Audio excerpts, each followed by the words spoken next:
সম্মানিত সুধী, ভূমিকাতে একটি কথাই বলবো। আমরা এখানে যারা বসেছি কেবলমাত্র আল্লাহ আর কোরআনের আকর্ষণে, ভালোবাসায় ছুটে এসেছি, ঠিক কিনা? জাগতিক পার্থিব কোনো চাওয়া পাওয়া আমাদের নেই। আমরা চাই আল্লাহ তার হাবিবের রেজামন্দি, ঠিক কিনা? এই যে বসে আছেন, আল্লাহ তাআলা তৌফিক দিয়েছেন আমাদেরকে তার জিকির ও তার দ্বীনের ফিকির করার। সুবহানাল্লাহ।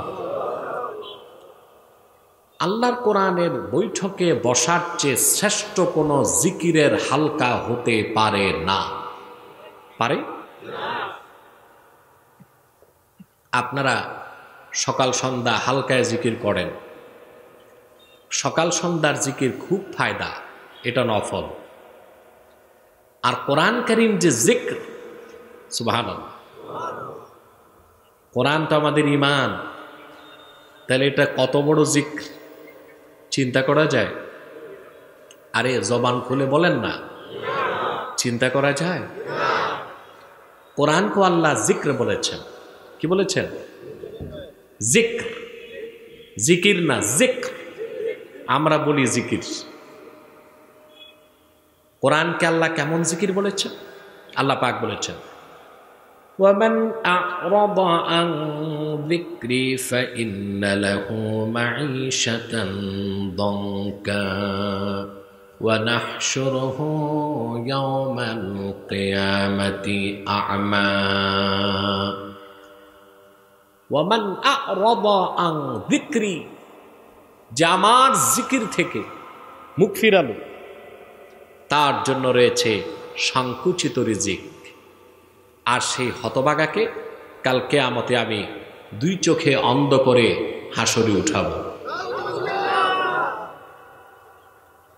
সকাল সন্ধ্যার জিকির হচ্ছে নফল, আর কোরআন কারীমের কথা শুনে আমল করা এটা এমন জিকির যা ফরজ, যা থেকে মুখ ফিরালে ঈমান চলে যাবে, ইসলামের গণ্ডির মধ্যে থাকার কোনো সুযোগ থাকবে না। কোরআন কারীম এমন জিক্র, যতক্ষণ কোরআন কারীমের মজলিসে বসে থাকবেন ঈমান বাড়তে থাকে। খুশি হন নাই? বুক ভরা শ্বাস নিয়ে বলেন আলহামদুলিল্লাহ। চুপচাপ বসে থাকবেন, কোরআন কারীমের মজলিসে চুপচাপ বসে থাকবেন, প্রতি শ্বাসে সওয়াব। আল্লাহর রহমতের বৃষ্টি বর্ষিত হতেই থাকবে।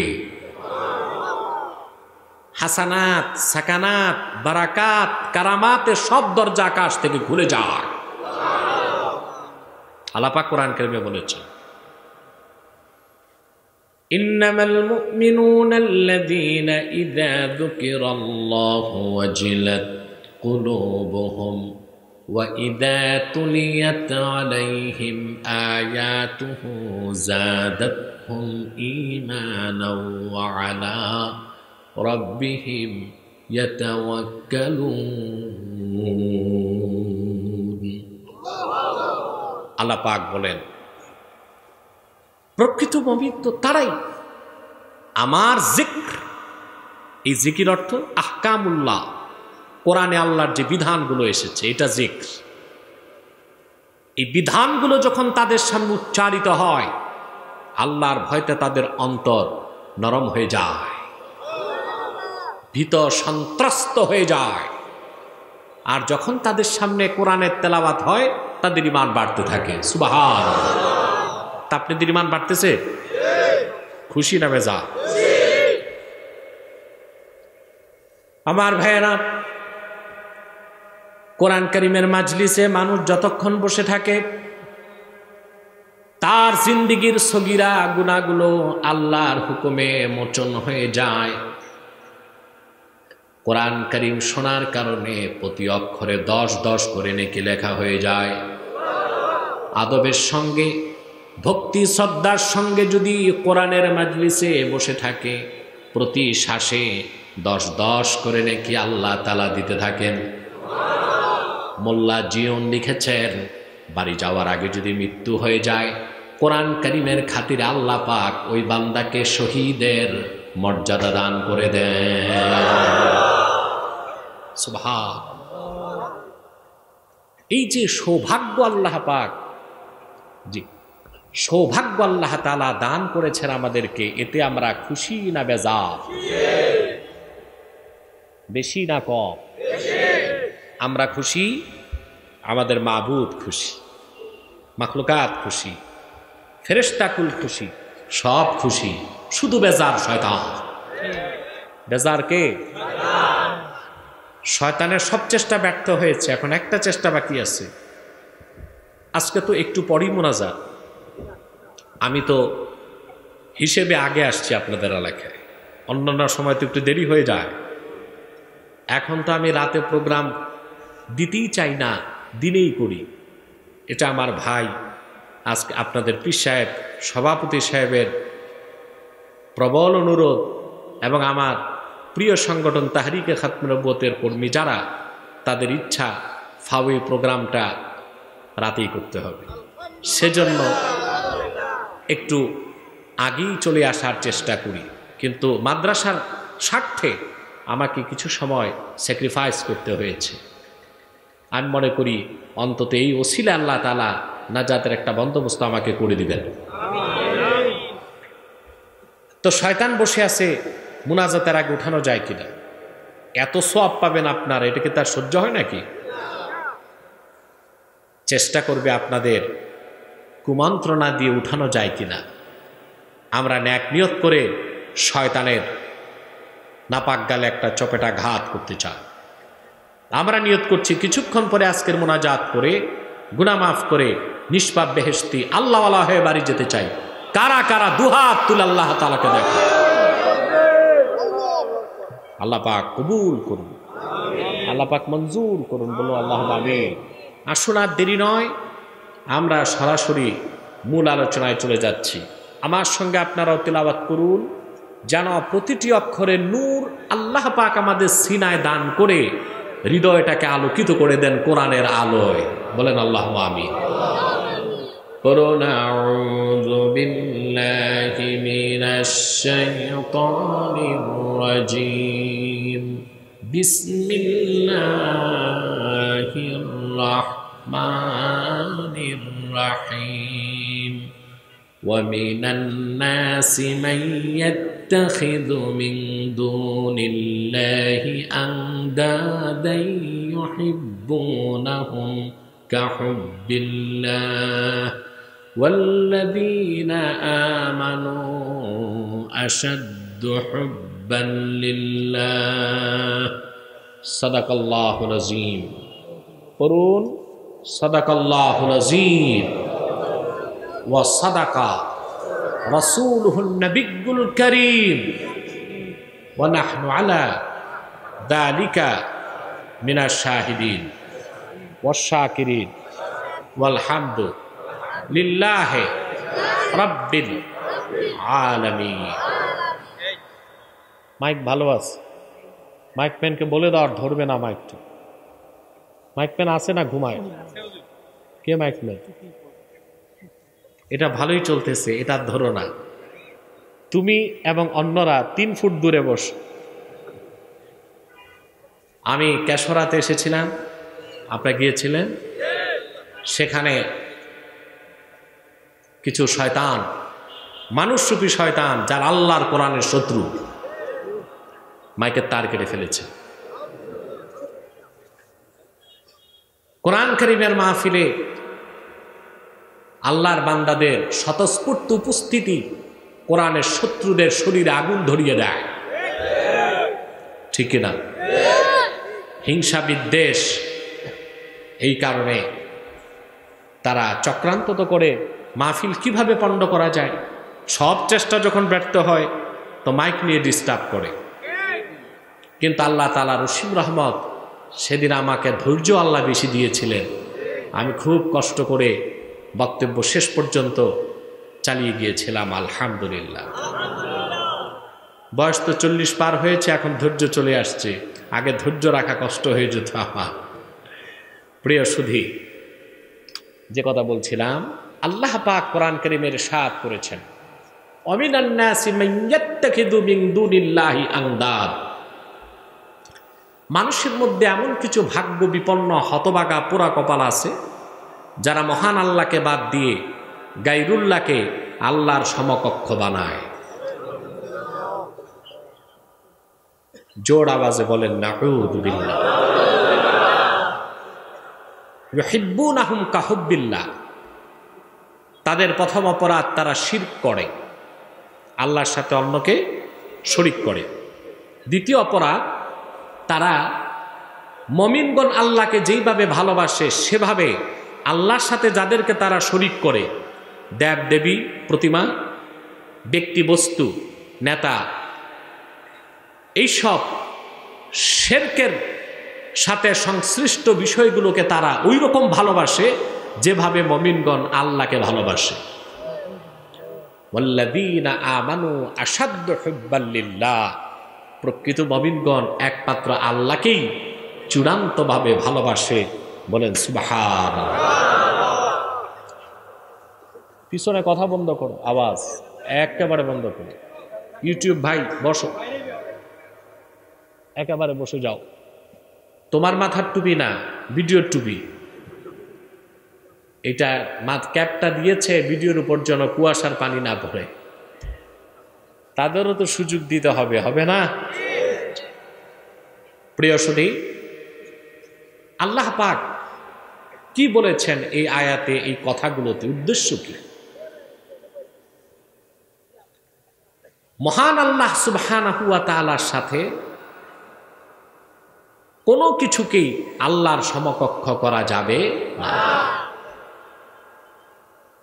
আংদাদ শব্দের ব্যাখ্যায় ইবনে আব্বাস তাফসীর করেছেন, আল্লাহ ছাড়া গায়রুল্লাহ যে কোনো ব্যক্তি বা বস্তুকে যদি আল্লাহর সমকক্ষ মনে করা হয় সেটা শিরক এবং সেটা আংদাদ। সেটা কি? শিরক। সবচেয়ে জঘন্যতম অপরাধ হচ্ছে শিরকের গুনাহ। সবচেয়ে জঘন্যতম কুফর হচ্ছে শিরকের গুনাহ। এটা কোনোদিনও আল্লাহ মাফ করবেন না। কথা বুঝতেছেন? আল্লাহ রাব্বুল আলামিন কোরআন কারীমে বলেন, ইন্নাল্লাহা লা ইয়াগফিরু আন ইউশরাকা বিহি ওয়া ইয়াগফিরু মা দুনা যালিকা লিমান ইয়াশা। নিশ্চয়ই আল্লাহ রাব্বুল আলামিনের সঙ্গে যদি কেউ অন্য কাউকে শরীক করে, সেই শিরকের গুনাহ কোনোদিনও আল্লাহ পাক মাফ করবেন না। এছাড়া বান্দা যত বড় গুনাহ করুক, আল্লাহ পাক ইচ্ছে করলে তারে মাফ করে দিবে। শিরকের গুনাহ, কুফরির গুনাহ কোনোদিন আল্লাহ মাফ করবেন না যদি মৃত্যুর আগে তওবা করে মুসলমান না হতে পারে। কথা বুঝতেছেন?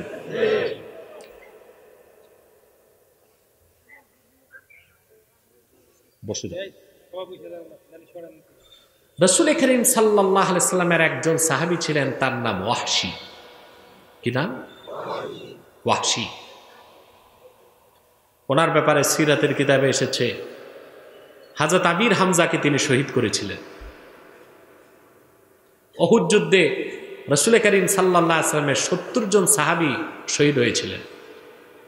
সবচেয়ে নির্মমভাবে শহীদ করা হয়েছিল আমির হামজাকে রাদিয়াল্লাহু তাআলা আনহু। সিরাতের কিতাব সাক্ষী, আল্লাহর হাবিবের আপন চাচা হযরত হামজা রাদিয়াল্লাহু তাআলা আনহুকে শহীদ করার পরে ওনার নাক কাটা হয়েছে, কান কাটা হয়েছে। আবু জেহেলের স্ত্রী হেন্দা হযরত আমিরে হামজার কলিজা বের করে চর্বণ করেছে। আল্লাহর হাবিব উহুদ ময়দানে আপন চাচা সেই মর্মান্তিক শাহাদাতের দৃশ্য দেখে কোনোদিন তা ভুলেন নাই। মক্কা বিজয়ের পরে হযরত ওয়াহশী রাসূলুল্লাহর কাছে আসলেন, ক্ষমা চাওয়ার জন্য আসলেন। আল্লাহর হাবিব ওয়াহশীকে বললেন, কেন এসেছ?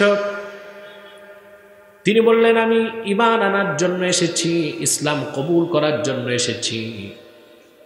আল্লাহর হাবিব বললেন, তুমি যদি ক্ষমা চাওয়ার জন্য আসো, ইসলাম কবুলের জন্য আসো, আমি তোমাকে ক্ষমা করে দিব, তুমি ইসলাম কবুল করে নাও। হযরত ওয়াহশী শর্ত দিলেন। তিনি বললেন, ইয়া রাসূলুল্লাহ, ইয়া হাবিবাল্লাহ, আমার জীবনে যত অপরাধ করেছি আমার মনে হয় আপনার চাচা হামজাকে হত্যা করে যে অপরাধ করেছি এর মাফ আমি কোনোদিন পাব না। ততক্ষণ পর্যন্ত আমি ঈমান আনব না, হাত্তা আসমা কালামাল্লাহ, যতক্ষণ না আমি আল্লাহর ওহীর কথা না শুনবো আল্লাহ পাক আমাকে ক্ষমা করে দিবে। শর্ত দিস, যদি ওহীর মাধ্যমে আল্লাহ আপনাকে জানান আমি মাপ পাবো, তাহলে আমি মুসলমান হব। কথা বুঝতেছেন? সাথে সাথে ওহী নাজিল হয়ে গেল। আল্লাহ রাব্বুল আলামিন ঘোষণা করলেন, والذين لا يدعون مع الله إلها آخر ولا يقتلون النفس التي حرم الله إلا بالحق ولا يزنون ومن يفعل ذلك يلقى أثاما। আল্লাহ পাক ঘোষণা করলেন। কথা বোঝা যাচ্ছে? মাইকটা একটু নিচু তো, আমার কষ্ট হচ্ছে। আমার কষ্ট হোক, আপনারা তো বুঝতেছেন। রাত তো অনেক হয়ে গেছে, আপনাদের চোখে ঘুম ঘুম ভাব আছে মনে হয়, কিংবা আজকে আপনাদের ভোল্টেজ কম না? সব ঠিক আছে, কোনো সমস্যা নাই। আল্লাহ পাক ওহী নাজিল করলেন। মুহাম্মদ সাল্লাল্লাহু আলাইহি সাল্লাম ওয়াহশী সহ গোটা মানব জাতিকে জানায় দেন, ওয়াল্লাযীনা লা ইয়াদউনা মা'আল্লাহি ইলাহান আখার, যারা আল্লাহর সাথে অন্যকে ডাকে না, আল্লাহর সাথে অন্যকে শরীক করে না, ওয়ালা ইয়াকতুলুনান নাফস, মানুষকে হত্যা করে না, ওয়ালা ইয়াকতুলুনান নাফসাল্লাতী হাররামাল্লাহু ইল্লা বিল হক, বিনা কারণে মানুষকে হত্যা করে না, ওয়ালা ইয়াজনুন, জানাবে বিচার করে না। আল্লাহ তাদের সবাইকে মাফ করবেন। আর এই কাজগুলো যে করবে, এই সব গুনাহে লিপ্ত হবে, আল্লাহ তাদেরকে পাকড়াও করবেন। হযরত ওয়াহশী বললেন, হুজুর, ওয়াকাদ আশরাকতু বিল্লাহ ওয়া কাতালতুন নাফস ওয়া জানাইতু, আমি তো সব গুনাহই করছি, আমি আল্লাহর সাথে অন্যকে শরীক করেছি, আমি আপনার চাচা হযরত হামজা সহ অনেক মানুষকে হত্যা করেছি, জীবনে কতবার জেনা করছি তার হিসাব নেই। কোন ভরসায় ঈমান আনবো? আল্লাহ যে মাফ করবেন গ্যারান্টি কি? কথা খেয়াল করতেছেন? আল্লাহর পক্ষ থেকে আবার আয়াত নাজিল হয়ে গেল, ইন্নাল্লাহা লা ইয়াগফিরু আন ইউশরাকা বিহি ওয়া ইয়াগফিরু মা দুনা যালিকা লিমান ইয়াশা। মুহাম্মদ সাল্লাল্লাহু আলাইহি সাল্লাম ওয়াহশী সহ সবাইকে জানায় দেন, আমার বান্দারা যত বড় গুনাহ করুক না কেন, যদি শিরক আর কুফর না করে, আল্লাহ পাক তাদেরকে ইচ্ছে করলে মাফ করে দিবেন। ওয়াহশী বললেন, হুজুর, এই কথা শোনার পরও আমি তো ঈমান আনতে পারবো না। ইন্নী আরা ফীহি শারতান, আল্লাহ তো এখানেও শর্ত দিয়েছেন, লিমাইয়াশা, আল্লাহ যাকে চান তাকে মাফ করবেন। আমার ক্ষেত্রে যদি আল্লাহ জান্নাত না চান, এখানে গাড়িগুলো কেন রাখে যে আওয়াজ করতেছে, সিএনজির পাঠাগুলো, এখান থেকে স্টার্ট বন্ধ করে নিয়ে যান, যাও।